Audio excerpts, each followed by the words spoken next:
It's a big day for you. Yes. It's the publication of your first book. It is, yeah. Yeah. Busy day. How does it feel?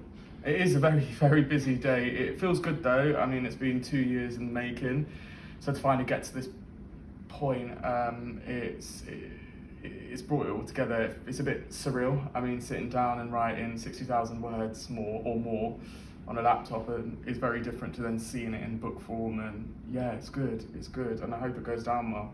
So have you been given carte blanche to write what you like about the housing crisis? Because it's a very personal book, isn't it? Yeah. What was the brief and how did it come about?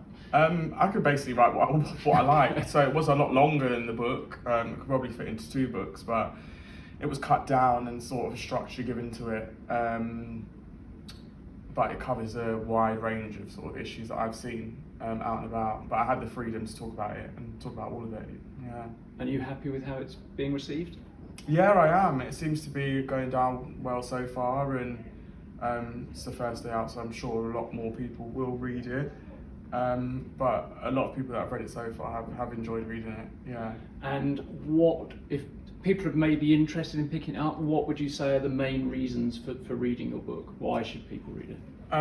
To understand the realities of the current housing crisis, where people are struggling most, to hear some personal real life stories from real people in relation to how they've been affected by the current housing crisis.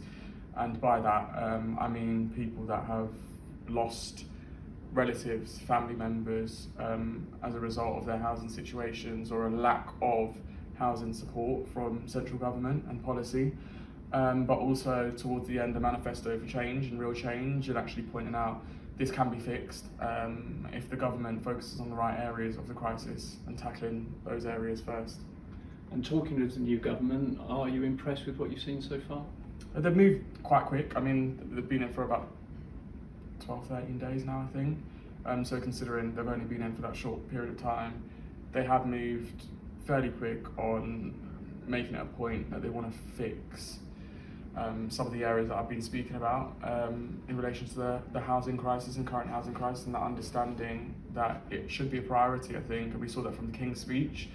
So I'm optimistic. There's a long way to go, and I hope they're able to deliver fully the promises that they are making in its full form and it not become watered down like we've seen in the past. But we're just going to have to wait and see what happens, I think. Yeah, fantastic.